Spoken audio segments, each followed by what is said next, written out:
Bueno, qué tal estás? Pues mira, muy bien, tranquilo, con un poquito de fresquito que vivo en las montañas y hace un poquito de frío. Aunque, Ah, sí, ¿qué te voy a contar a ti, no? ¿Ustedes tienen nieve ahí ahora mismo o no? todavía, no, no, ¿No? no, no, no, no, no, no. ¿Todavía hace frío ahí? Aquí hace fresquito, sí, hace fresquito. Pero bueno, se está bien, uno se abriga un poquito y ya está. Pues ¿Dónde Dokucho, vives exactamente? ¿perdón? ¿Dónde vives exactamente? En Canarias, Las Palmas de Gran Canaria, En la en Moya, en un municipio llamado Moya, en las alturas de aquí, de Moya. la isla. Sí, sí. Mm, muy Lugar muy bien. bonito. Pues yo la verdad que no sé muy bien de qué quieres hablar. ¿Tú de qué quieres hablar? Pues mira, vamos a hablar un poquito sobre todo más bien de meditación, de un poco de la Ujú. tradición de la que viene y un poco vamos a ir llevando la conversación al tema de la meditación un poco para aclarar realmente, ya que hoy en día también ha llegado como una especie de moda y todo el mundo como que quiere practicar, pero un poco para sentar las bases correctas de la meditación. Mm, Pero primero quiero presentarte un poquito para la gente que no te conoce. Eres nacido en Utrera, en Sevilla, en el año 56 y en el año 78 fuiste ordenado como monje budista Zen por tu maestro Taisen Deshimaru. En ujú. el 84 ya recibiste la formación como maestro Zen. Y creo que después de la muerte de tu maestro, como que te volviste a España y aquí montaste el templo Luz Serena, creo que fue el primer templo Zen en España, y donde Ujú. resides actualmente. Y después eres traductor de varios textos sagrados, como el Bodhicharyavatara de Santideva, has escrito varios libros. Y un poco quería preguntarte, porque la curiosidad es que cuando tú fuiste ordenado monje en el año 78 eras bastante jovencito, tenías 22 años, creo, porque si naciste en el 56, o cómo es un poco No, tenía 21. 21, mira. Tenía Pues mira, 21. buena edad, buen número ese 21. Y entonces, Dokucho, ¿qué se te movió a ti para, siendo tan joven, tener tan claro que ya querías coger este camino, querías ordenarte monje, querías meditar? ¿Qué fue lo que se te movió en esa época para tenerlo tan claro? Bueno, yo estaba estudiando magisterio en la Escuela Normal de Magisterio de Sevilla y estaba muy implicado en la lucha política contra la dictadura en ese tiempo, ¿no? Pero llegó un momento en el que la lucha política se me quedó corta, porque yo tenía unas inquietudes humanistas quizás un poco más trascendentales, ¿no? Por supuesto que la lucha por el bienestar social, por la libertad de expresión, eso es imprescindible, es necesario. Y era lo que tocaba en la época, pero después de varios años yo me sentía muy insatisfecho del materialismo que había también en la izquierda, ¿no? Un materialismo rampante. Entonces entré en una crisis existencial bastante seria, porque de pronto todo mi contexto, todos mis valores, los perdí.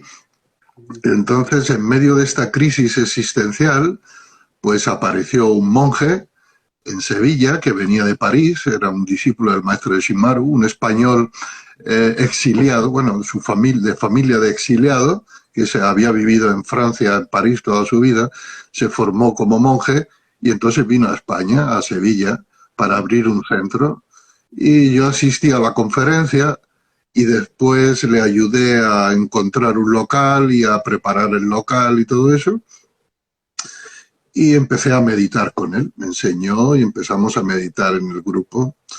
Y en un retiro que hicimos en la naturaleza, un retiro intensivo de meditación, ¿no?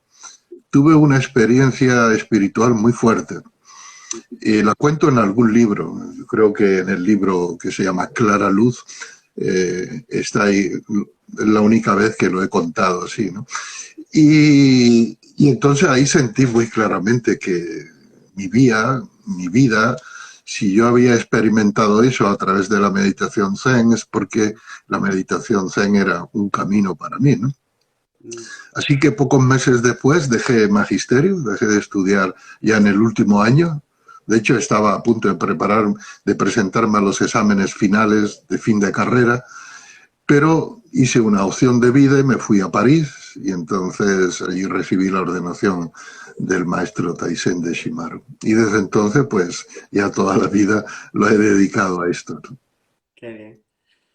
Rocuyo, entonces un poco para sentar también las bases porque claro, ya que perteneces a la tradición budista, podríamos un poco hablar de los inicios, de dónde viene realmente el budismo, ¿no? Del príncipe Siddhartha, pero hablar un poco cuáles son las bases que él descubrió, por qué se sentó y un poco sentar esas bases, cuál fue su primer, ¿no? Se dice que el primer sermón que dio, ¿no? Sobre las cuatro nobles verdades. ¿Podemos un poco hablar de esto? Sí, bien. Bueno, Buda Sakyamuni era un príncipe hijo de un rey de un reino del norte, y estaba destinado a suceder a su padre a cargo del reino, ¿no? Mm. Y de hecho vivía una vida bastante cómoda, una vida muy agradable del palacio imperial, con su esposa, con sus concubinas, tuvo un hijo, y su vida era una vida sin ningún problema, con todas las satisfacciones materiales, ¿no? Con todas las necesidades materiales satisfechas. Pero se dice que en medio de ese mundo idílico, ese mundo ideal, una vez oyó a alguien que estaba cantando una canción muy triste, muy, muy, muy triste, y la tristeza era un sentimiento que el príncipe no conocía, le era extraño, ¿no? Y entonces fue siguiendo la voz hasta que encontró a una sirvienta en un rincón del jardín que estaba cantando una canción tradicional de su tierra, y él le preguntó que, por qué, cómo se sentía, qué era esa emoción de tristeza. Entonces ella le dijo que echaba mucho de menos su familia, echaba mucho de menos a sus padres, a sus hermanos y a su tierra, ¿no? Entonces, el sentimiento de carencia, ¿no? Cuando algo te falta y lo que te hace sufrir. Entonces el príncipe descubrió que la vida de los demás seres humanos no era como la suya, y que la realidad que vivían los demás no era la realidad que él vivía. Así que, como su padre le había prohibido salir de palacio para que no se encontrara con la realidad cruda del mundo, y había vivido toda su infancia, su adolescencia y su juventud dentro de los muros de palacio, súper protegido, ¿no? Entonces, con la ayuda de su criado cercano, decidió escaparse por la noche, y se habla de las cuatro escapadas, ¿no? La primera escapada encontró a una mujer muy enferma. Entonces le preguntó a Sandraka, que era su criado, ¿qué es esto? ¿Qué le pasa a esa mujer? Entonces él le habló de la enfermedad. Y el príncipe tomó contacto por primera vez con la realidad de la enfermedad del ser humano, ¿no? Después, a la segunda noche, vio a un anciano, muy, muy anciano, muy, muy decrépito. Y nunca había visto un anciano, porque se dice que incluso su padre se teñía el pelo y se cuidaba para parecer mucho más joven de lo que era, ¿no? Así que en la tercera noche se encontró con una comitiva fúnebre que llevaba un cadáver al crematorio, y preguntó, ¿qué es esto? Entonces su criado le dijo, es la muerte. Todos los seres humanos morimos. Y el príncipe se quedó muy impresionado. Y a la cuarta noche salió y se encontró con un sadhu, un asceta errante que lo había abandonado todo y se había adentrado al bosque para buscar la verdad a través de la meditación y de la práctica ascética. Entonces, estas cuatro salidas, que es un cuento arquetípico, ¿no? Hay que tomárselo al pie de la letra. Pero es decir, la impresión que le produjo la realidad de la enfermedad, de la vejez y de la muerte, es decir, del carácter transitorio y frágil vulnerable de la existencia humana.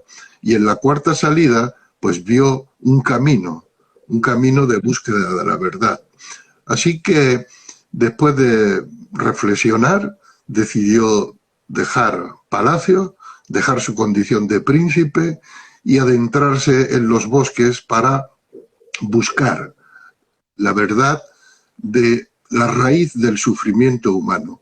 ¿Por qué los seres humanos sufrimos tanto? ¿Por qué nuestra existencia parece que sea un valle de sufrimiento, ¿no?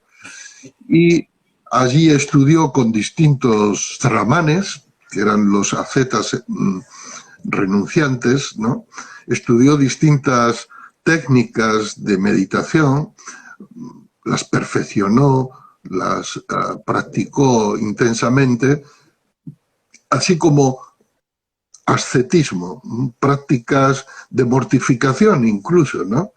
Se dice que comía tan poco que a veces comía un solo grano de arroz al día y que llegó un momento en que la piel de su vientre estaba en contacto con la piel de su espalda, ¿no? Hasta tal punto se había quedado delgado. De hecho, hay unas esculturas impresionantes de la época de Gandhara, en el que se ve al Buda en su época ascética, se le ven todos los huesos, las costillas, tiene los pómulos hundidos, se le ven todos los huesos, ¿no? Es una estatua impresionante. Pero se dice que estando en el bosque practicando el ascetismo y ya poco convencido de que fuera una vía de despertar, que oyó como un maestro de laúd enseñaba a su alumno. Y le decía en primer lugar, lo primero que debes aprender es a afinar las cuerdas del laúd, ¿no? El punto es que la cuerda no esté ni demasiado tensa porque se partiría, ni demasiado floja porque el sonido no sería de la suficiente nitidez y calidad, ¿no?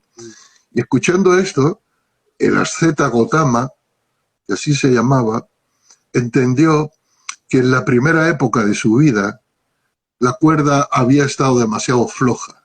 Es decir, se había entregado al hedonismo, ¿no? A los placeres.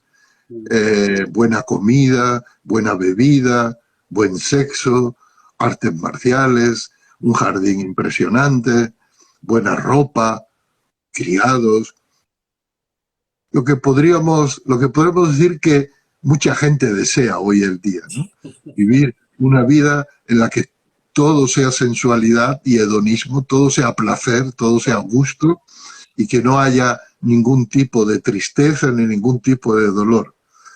Y se dio cuenta que en la segunda parte de su vida, la época de asceta, había tensado demasiado la cuerda hasta el punto que estuvo a punto de morir, ¿no? Por inanición. Así que decidió sentarse en meditación, se puso debajo de un ficus religioso que se llama el árbol bodhi, una higuera, un tipo de higuera, tipo de ficus más bien, y con la determinación de no levantarse de la meditación hasta que no hubiera realizado la raíz, hasta que no hubiera desenraizado la causa profunda del dolor y del sufrimiento y hubiera visto la verdadera naturaleza del ser humano, ¿no? De la vida. Claro, Y ahí estuvo. porque es curioso, perdona que haga un inciso, porque es curioso como él incluso teniendo todos los placeres y teniendo la otra parte se dio cuenta de tanto que el placer también era sufrimiento, ¿no, Dokucho? Incluso esa parte de tener Claro, todo es sufrimiento también. claro, porque después él enseñó, una vez que ya hubo alcanzado el despertar, enseñó que el deseo es sufrimiento. El no satisfacer el deseo es causa de sufrimiento, pero el satisfacer el deseo también es causa de sufrimiento. ¿Por qué? Porque cuando uno obtiene lo que desea, inmediatamente surge el miedo a perderlo. Claro. Entonces, ese miedo se convierte en inquietud. Esa inquietud hace que te vuelvas paranoico. Esa paranoia hace que te vuelvas sobreprotector. Y entonces la vida se convierte en un infierno también, ¿no? Claro. Así que Se dice que después de estar 7 semanas practicando intensamente, finalmente, en el último mes del año, la luna llena del Wesak, que se le llama así ahora, al amanecer, el Buda, el asceta Gotama, se convirtió en Buda, es decir, alcanzó la experiencia del despertar. Buda no es un nombre propio, es un epíteto. Significa el que se ha despertado. De la raíz Bud, que significa en sánscrito despertar, Buda es el que se ha despertado. Por lo tanto, cualquier ser humano que se despierte a este nivel puede ser de la misma manera llamado Buda. De hecho, nosotros en nuestra tradición le llamamos Buda Sakyamuni, con su nombre, ¿no? Sakya era el clan al que pertenecía, Muni significa sabio, entonces Buda Sakyamuni es el Buda, el sabio del clan Sakya, ¿no? Pero han habido otros muchos Budas en la historia, ¿no? Y así fue como después de alcanzar el despertar se dirigió a Varanasi, a Benares. Allí se encontró con sus antiguos compañeros de la práctica ascética y fue a los primeros que le enseñó el Dharma que él había descubierto, ¿no? Esa enseñanza está recogida en el Sutra de Benares y ahí es donde expone por primera vez el núcleo de su experiencia y de su enseñanza, que se conoce como las 4 nobles verdades, ¿no? La primera verdad es la verdad del sufrimiento. Aunque la palabra sufrimiento no traduce en realidad lo que el Buda quiso decir, ¿no? El término sánscrito es dukkha. Dukkha es muy polisémico. Incluye dolor físico, incluye sufrimiento emocional, incluye insatisfacción, incluye angustia. Nosotros lo podremos traducir quizás por malestar existencial, ¿no? Un malestar existencial amplio, general, vago, que se manifiesta en muchas formas, psicológicas, físicas, sociales. Entonces, la realidad de que la existencia humana está caracterizada por este malestar existencial cuando se vive en la ignorancia. Esa es la primera noble verdad, la constatación del malestar de nuestra existencia. La segunda noble verdad, ¿cuál es la causa de este malestar? Eso fue lo que el Buda, en lo que el Buda descubrió y en lo que profundizó. La tercera noble verdad es la afirmación de que los seres humanos podemos vivir una existencia exenta de gran parte del dolor y del sufrimiento que experimentamos habitualmente, ¿no? Y en cuarto lugar, es el camino que conduce desde el dolor y el sufrimiento a la liberación del dolor y del sufrimiento. Y ese camino es el Dharma del Buda. Qué bueno. Y claro, y después dentro de esta cuarta novedad, que es el camino, que tampoco vamos a entrar mucho en detalle ahora, porque si no esto daría para, me imagino, varias charlas. Pero él después en la cuarta novedad, que está el óctuple sendero, ¿no? El camino óctuple, que se Claro, puede que es como una mezcla podríamos decir, de ética, moral, meditar. Es como unos pasos ya adecuados para poder salir de esa ignorancia. Es como ahí él fue cuando empezó a transmitir el camino, por así decirlo. claro. Él enseñó que el camino, él le llamó a su Dharma, a su enseñanza, el camino medio, el camino del punto medio, que rechaza los extremos, ¿no? Y que ese camino está compuesto de 8 brazos. De hecho, el símbolo del sendero óctuple, que así se llama, es un timón de 8 brazos. Es un timón que uno coge para dirigir su barco, el barco de su vida, ¿no? Y los 8 forman un ecosistema, forman un estilo de vida. De hecho, es un estilo de vida. Que me imagino que Incluye, será, y me imagino que se enfoca hacia lo simple, ¿no, Dokuyo? Porque muchas veces a veces menos es más, ¿no? Porque estamos tan saturados que yo creo que este camino lo que nos lleva es a simplificarnos, ¿puede ser? Es así, si lo cogemos como paradigma, ¿Mm? nuestra vida se simplifica enormemente, ¿no? Que, por ejemplo, el primer sendero es la visión correcta, ¿no? Es decir, la visión correcta es lo contrario a la ignorancia. Mm. Entonces, la visión correcta, la percepción correcta de la verdadera naturaleza de la realidad y de nuestra naturaleza como ser humano es muy importante, ¿no? Claro, ver las cosas más como son que como pensamos que son también, ¿no? Exacto, exacto. Por Esa es la ejemplo, visión. una visión incorrecta es aspirar a la eterna juventud, ¿no? Porque eso no va en armonía con lo que es la naturaleza de la realidad y la naturaleza humana. Aunque uno se haga muchos lifting, aunque se haga muchos tratamientos, aunque tenga una alimentación tal, tarde o temprano, sea a los 80, a los 90, a los 100 o a los 200 o a los 400 como Matusalén, finalmente todas las cosas perecen, porque ese es uno de los principios de la enseñanza del Buda. Todo lo que aparece, desaparece. Mm. Y Todo lo incluso que nace, eso, muere. la impermanencia, ¿no? Yo creo que es que uno al final hasta llega, se relaja, ¿no? Cuando te das cuenta de que todo es impermanente, ya hasta hay como una relajación porque dices, ¿para qué tanto luchar? ¿Para qué tanto esfuerzo? Si al final todo esto es perecedero, entonces está claro que hay que conseguir cosas y hacer cosas, pero desde ya esa relajación, teniendo esa base de por medio, ¿no? Claro. Es como pretender que un río esté quieto, ¿no? Un río se mueve, un río fluye. Y si vives, si caes en un río, lo único que puedes hacer es fluir con la corriente del río. Si te opones a ella o Claro. tratas de pararla, pues es peor. Entonces, al aceptar la impermanencia es aceptar el río de la vida y Mm, fluir con él. claro. Vale, y me imagino que dentro de estas 8 ramas es donde entraríamos en, por ejemplo, ya que es el tema que a nosotros y a nuestros seguidores, la meditación es una de esas ramas, de esas vías, ¿no? Dentro de los 8 del camino Tupe, la meditación es una rama de ella.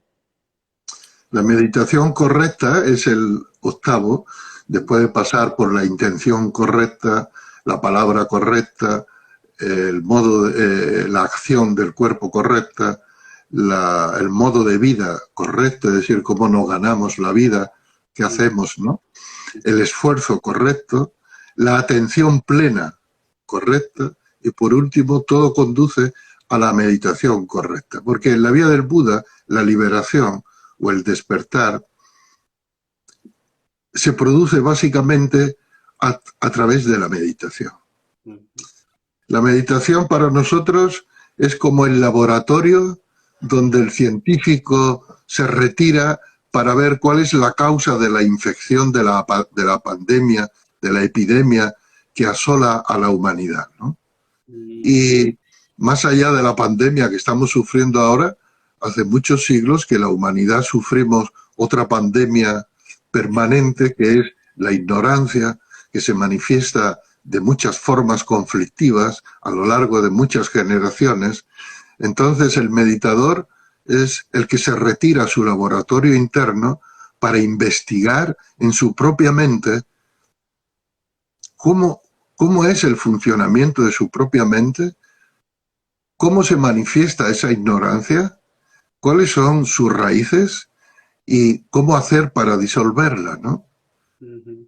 Y en la medida en que haga ese trabajo, después puede ofrecer esa medicina pues al resto de los seres humanos, ¿no? Claro. Surge como, de ahí me imagino que el término, la verdadera compasión, ¿no? Porque es imposible no experimentar esto y no querer compartirlo con el resto, ¿no? Cuyo me imagino que la compasión en esto forma también un papel muy importante, ¿no? No quedárselo para uno este descubrimiento, sino compartirlo, ¿no? Fíjate que uno de los rasgos digamos, del despertar Mm, es despertarse de la ilusión de ser un yo separado del resto de las existencias. Es lo que llamamos el complejo de separatividad, ¿no? mm, Todos nos sentimos un ego, una individualidad y creemos que el ser que somos está aquí dentro de este cuerpo y que este cuerpo soy yo y que el resto no es yo, ¿verdad? Esa dualidad, esa separación, claro, uno hace que uno se preocupe solo de sí mismo, ¿no? Que es porque uno se considera que es lo más importante del mundo. Eso es el egocentrismo, el Claro. creer que uno es el centro del mundo, que el propio ego es el centro del mundo.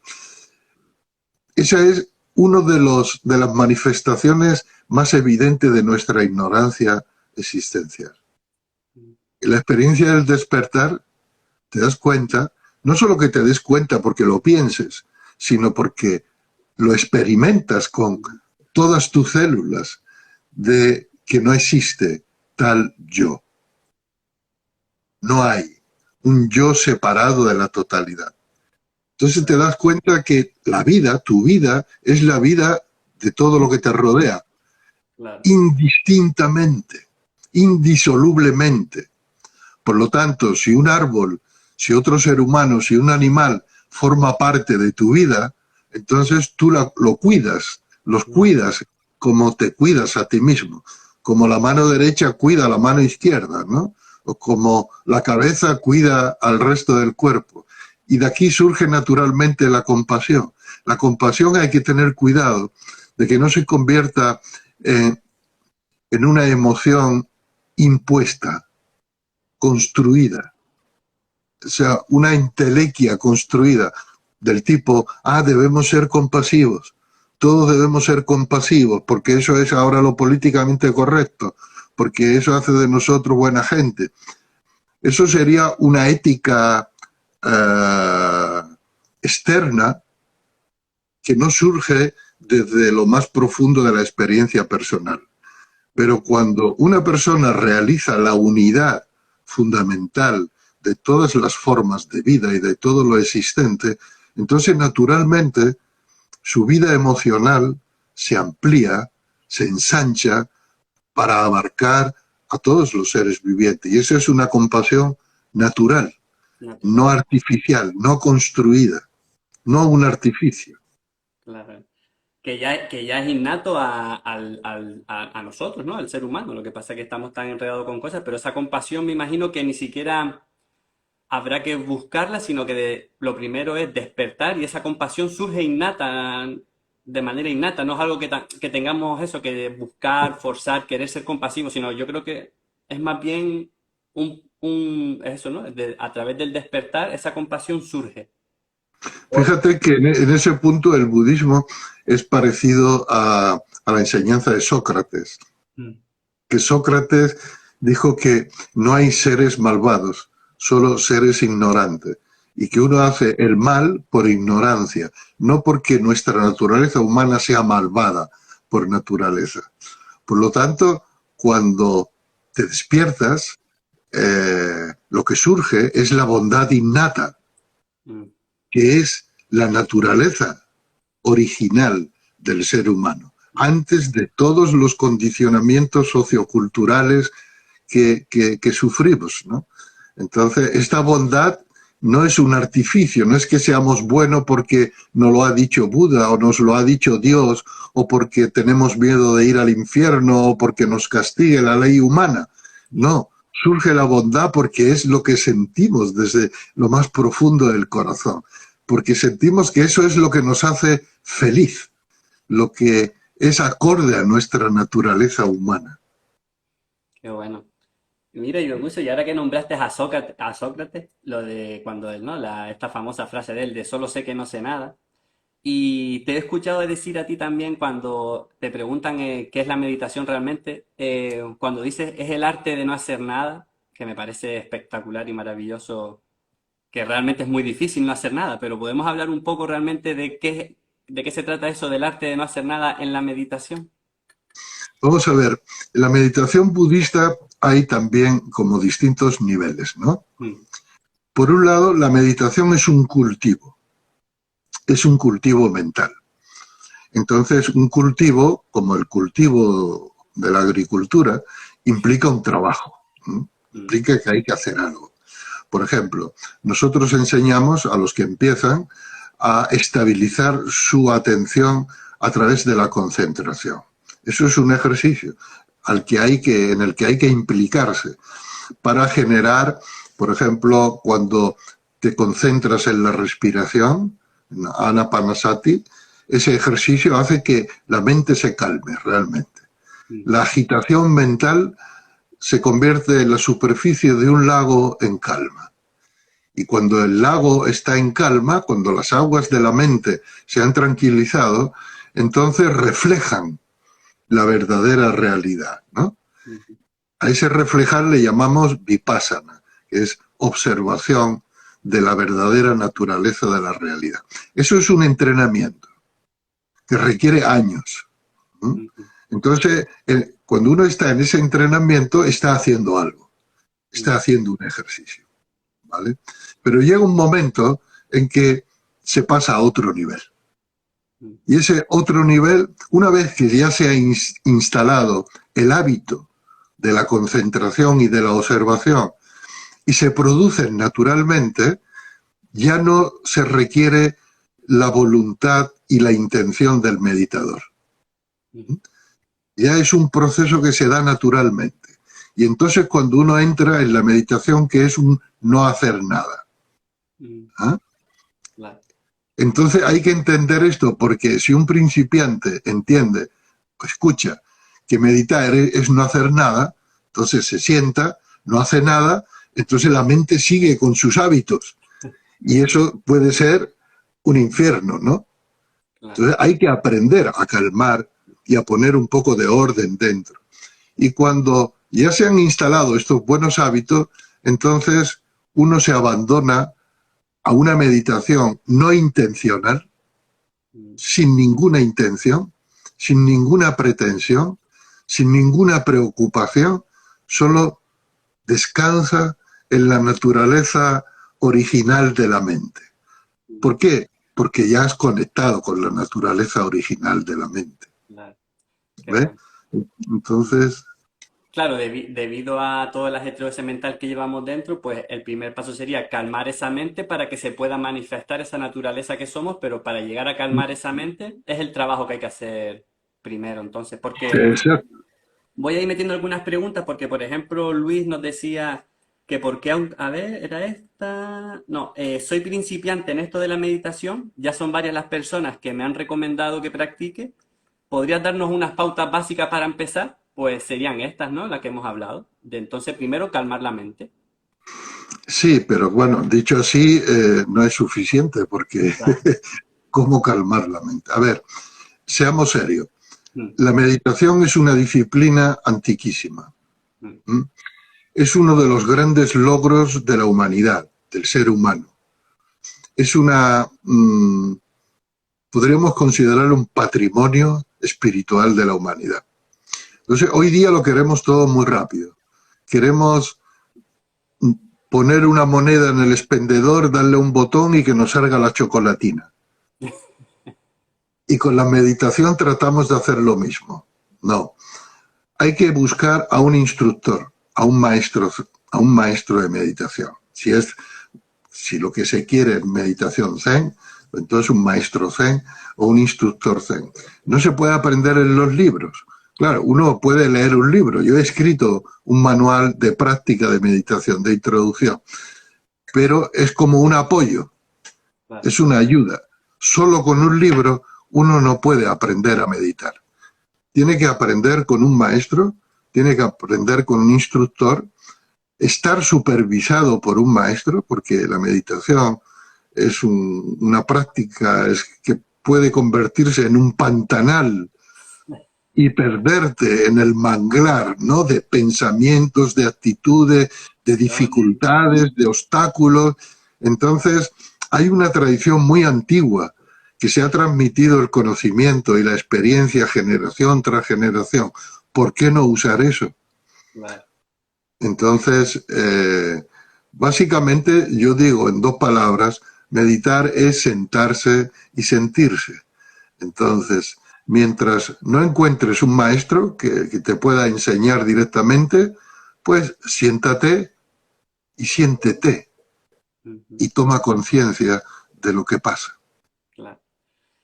Qué bueno. Vale, y pues, sí, ya que estamos con las preguntas y acabas de exponer esto, Tamia nos pregunta, se pueden cometer excesos en la meditación?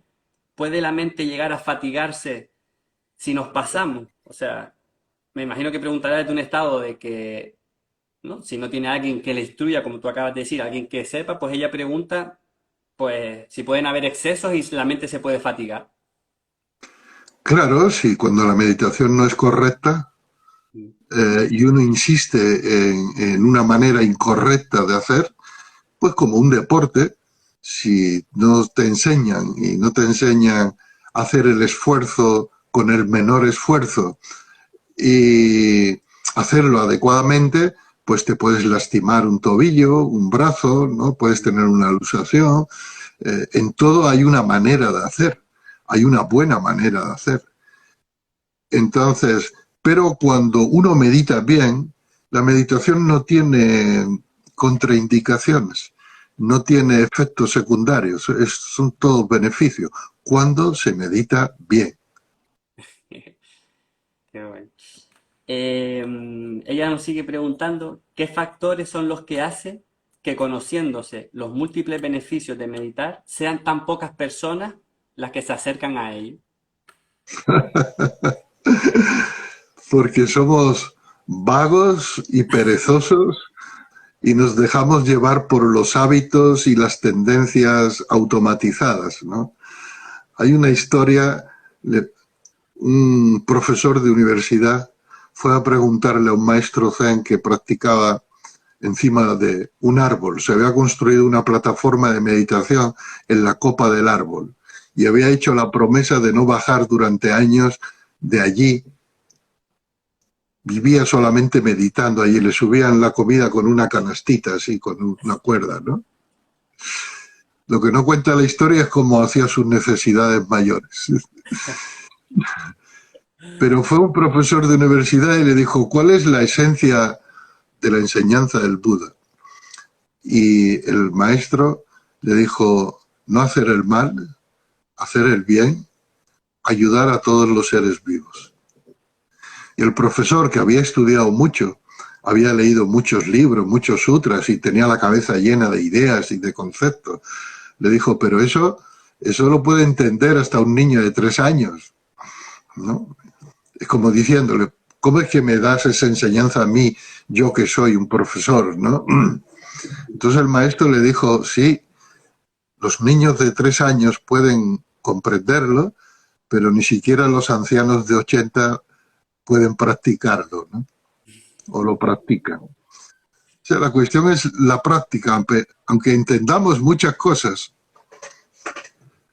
Yo tengo claro de que tengo que meditar es bueno, que me va a hacer bien, pero después a la hora de la experiencia no medito. Claro. Entonces eso no sirve de nada.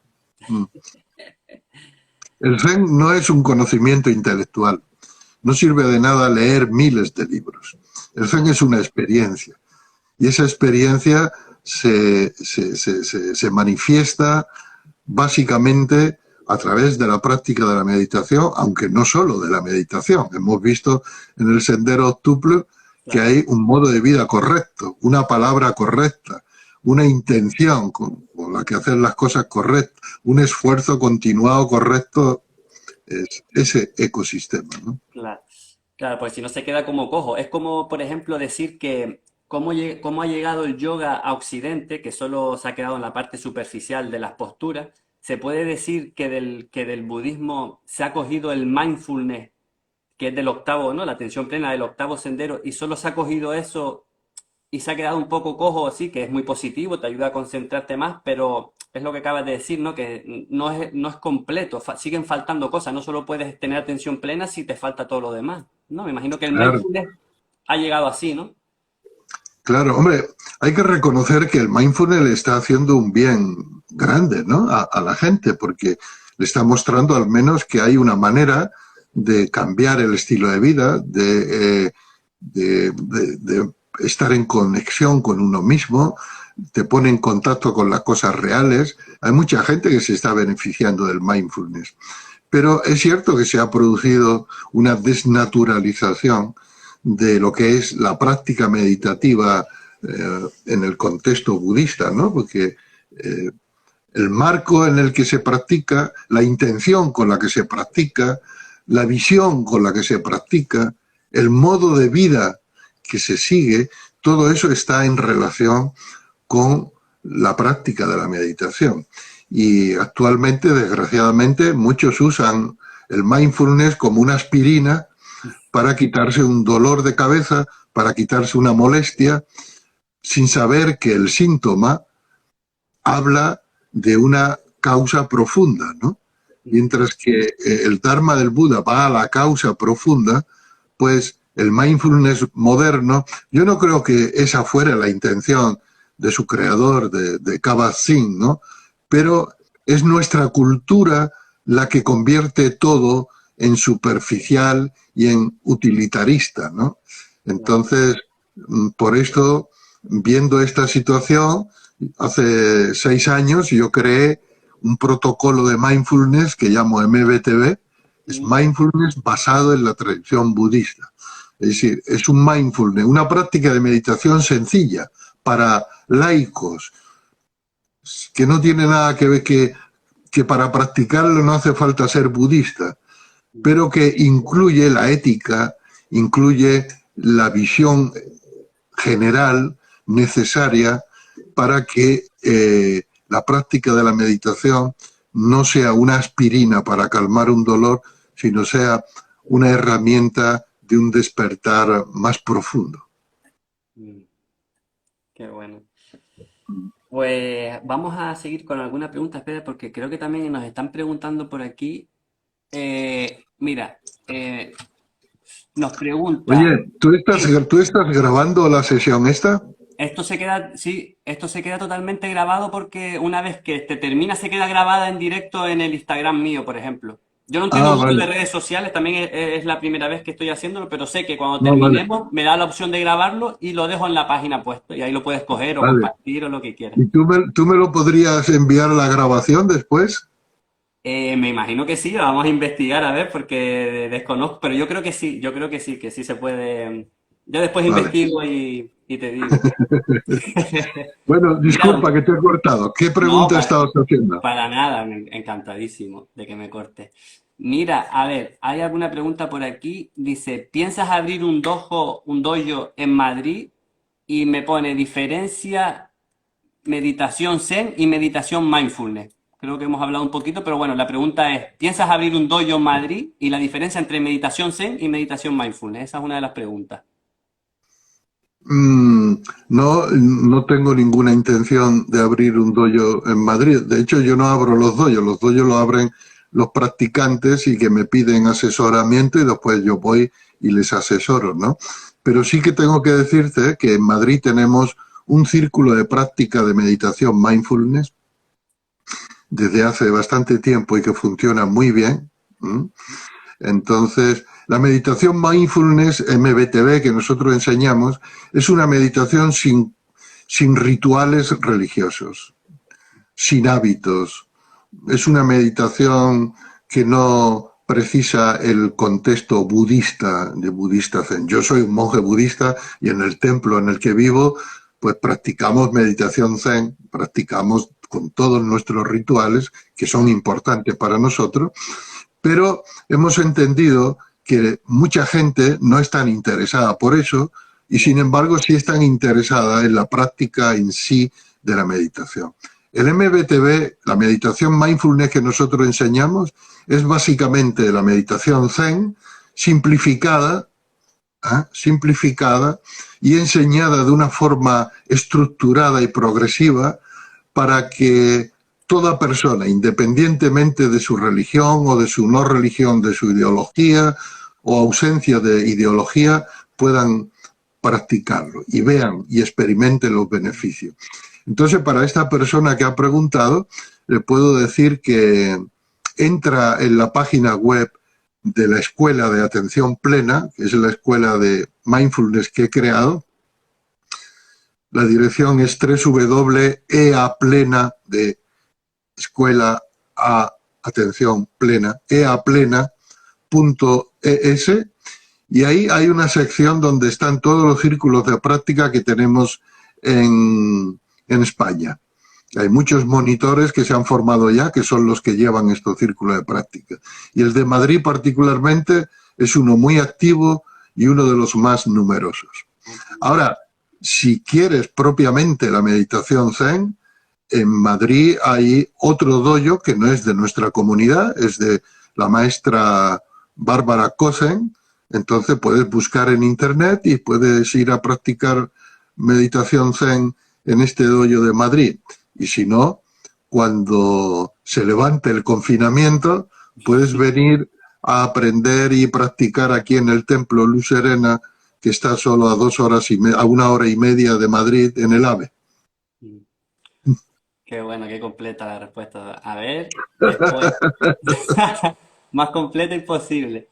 Aquí nos preguntan también, a ver, ¿te parece correcto tener un maestro virtual en una aplicación como por ejemplo Headspace? No sé lo que es, pero me imagino que ya hay maestros virtuales ya por lo visto. ¿Qué te parece eso? Que si es correcto. Es, bueno, a falta de pan, buenas son tortas, ¿no? Como dice el refrán, pero ¿a ti te gustaría tener una novia virtual Mm, y solamente decirle cuánto la quiere y escuchar cuánto te quiere a través de la pantallita pequeña? ¿Tú crees que eso te daría satisfacción a tu anhelo profundo de conexión amorosa con otra persona? ¿Verdad que no? Pues en la relación espiritual maestro y discípulo, que es otra forma, es otra relación de amor también, no vale, eso no es suficiente. vale. Vamos con otra por aquí. En casa van a tener una mira, por aquí nos pregunta, por ejemplo, conéctate. ¿En casa es recomendable tener un lugar fijo para meditar? Hombre, no sé cómo será tu casa, pero si es una casa grande que puedes meditar cada día en un sitio distinto, pues no hay ningún problema, ¿no? Pero normalmente en las casas no hay tanto espacio. Entonces, para meditar conviene una habitación lo más sencilla y vacía posible. Que no haya muchos muebles, que no haya muchas cosas en las paredes, ¿no? Entonces, cuanto más vacía, mejor. Vale, Hace falta una esterilla y hace falta un cojín de meditación. Ponerte de cara a la pared, más o menos a medio metro o a 1 metro de la pared. Entonces, si encuentras una pared adecuada, vacía en tu casa y te gusta ese rincón, pues entonces, ¿para qué vas a cambiar? claro. No vas a mirar nada, solo vas a mirarte a ti mismo. Entonces, es suficiente. Vale. Y, por ejemplo, Sonia nos preguntaba por aquí que si tú has modificado la forma del mensaje que se te transmitió para transmitirla mejor o la has mantenido como se te enseñó a ti. Bueno, todos los maestros en todas las generaciones, en todos los países, nos encontramos con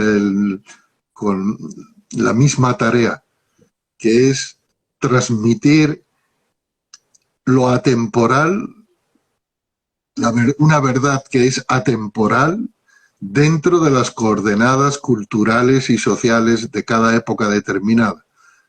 Uno de los rasgos de la enseñanza del Buda, del budismo, es su capacidad de adaptación a todos los medios sociales, culturales, históricos a lo largo de la historia. Por eso tiene tantas ramas. Algunos dicen, qué confusión el budismo, tantas ramas. No, es como un árbol.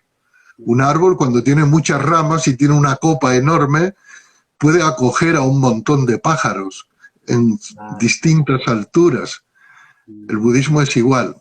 Entonces, yo trato de ser fiel a la enseñanza que he recibido de mis maestros y al mismo tiempo trato de actualizarla en un lenguaje que las personas que viven conmigo, con las que yo vivo, me puedan entender. Mm, ¿Eh? claro. Mm. Vale.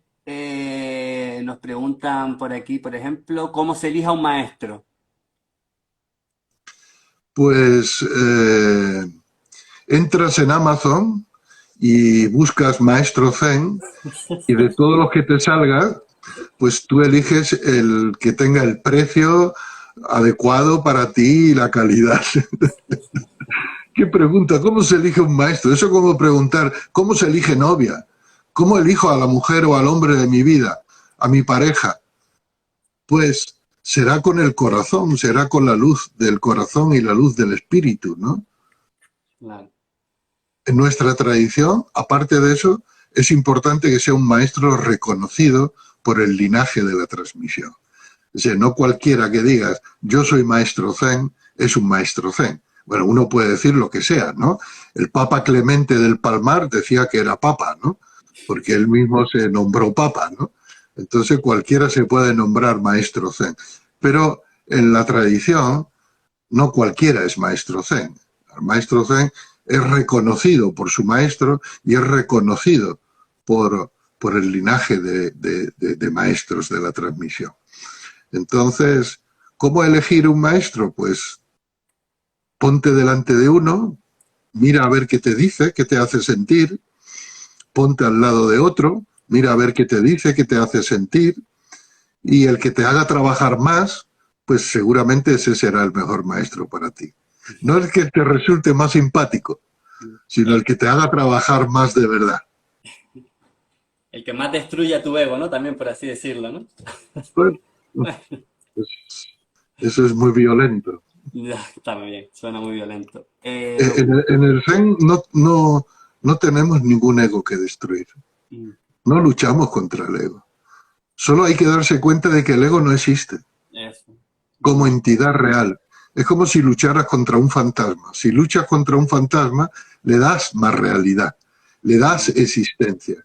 Pero si te das cuenta que un fantasma es solo un fantasma, entonces ya, pues, no merece la pena luchar con él. Se va disolviendo por sí mismo, claro. Exacto. Entre menos atención le presta.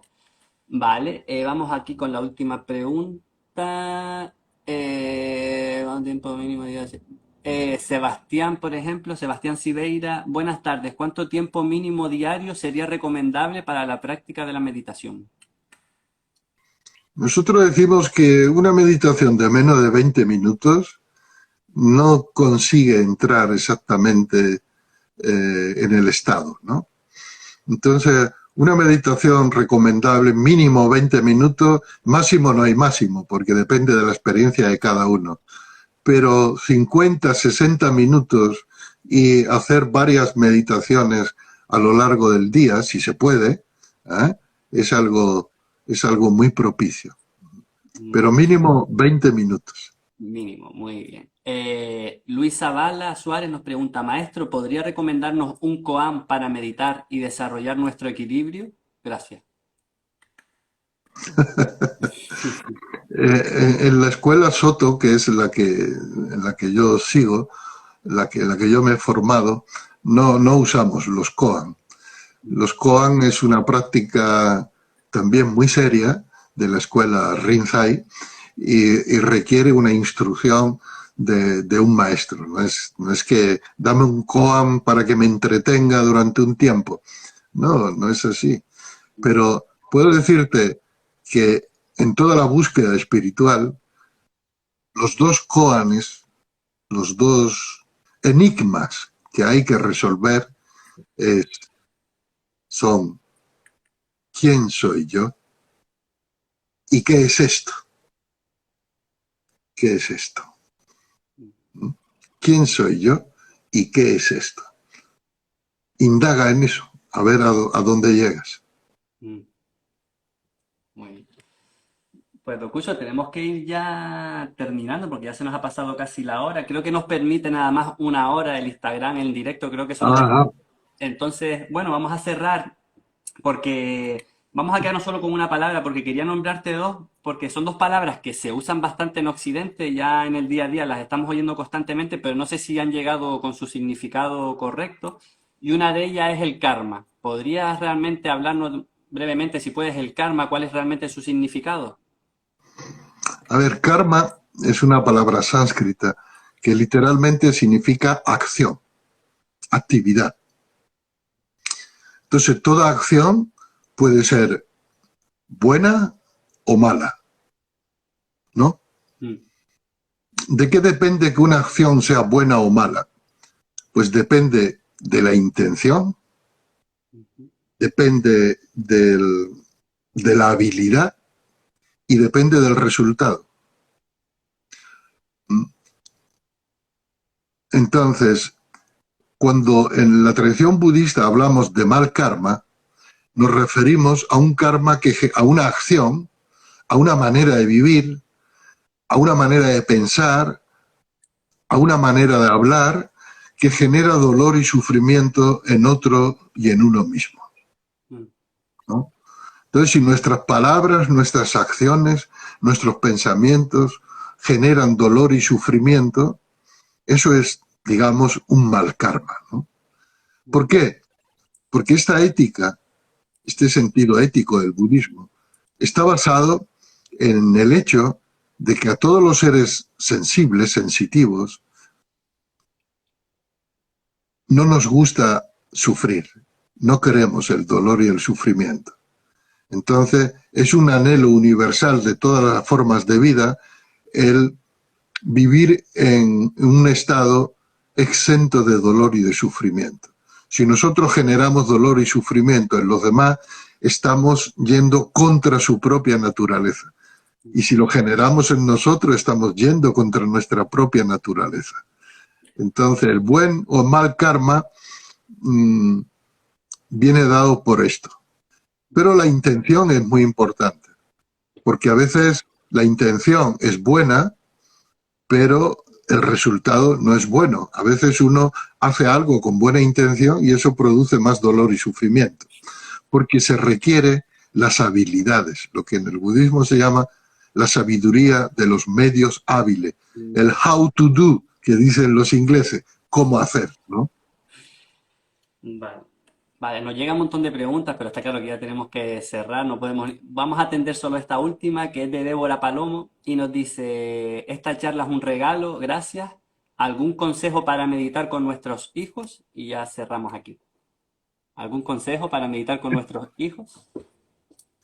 Mira, tú procura meditar tú bien. ¿Sabes qué pasa? Mm. Que los niños necesitan moverse, los niños necesitan explorar el espacio, necesitan jugar, necesitan descubrir. Los adultos ya hemos visto muchas cosas y lo que necesitamos es pararnos, quedarnos quietos e ir hacia adentro. Entonces, deja que cada uno actúe según su propia naturaleza. Y si tus hijos te ven que tú te tranquilizas con la meditación y te ven quieta y serena, como le pasa a mi gato cuando yo medito, ¿no? Cada vez que medito, el gato viene y se sienta en mi regazo, porque se siente estupendamente ahí. Entonces medita conmigo, pero yo no le digo, gato, medita conmigo, sino que él solo viene. ¿Por qué? Porque se siente a gusto estando al lado de alguien que medita. Pues a tus hijos les va a pasar igual. Se van a sentir a gusto estando a tu lado si tú estás a gusto en la meditación.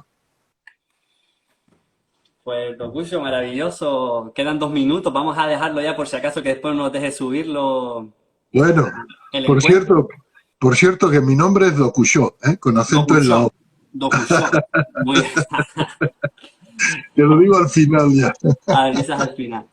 Muy bien. Bueno, Pues, oye, pues muchas muchísimas gracias. gracias. Ha Sí, sido un diálogo, una conversación muy amena, muy interesante. Muchas sí, gracias por esta idea. sí. Y estudia cómo hacer para que yo pueda tener la grabación y la pueda difundir también en mis redes. Perfecto. ¿Vale? Me Chao. alegro mucho conocerte. Cuídate mucho. Igualmente, seguimos en contacto. Chao. Un saludo a todos los que nos habéis escuchado. Chao.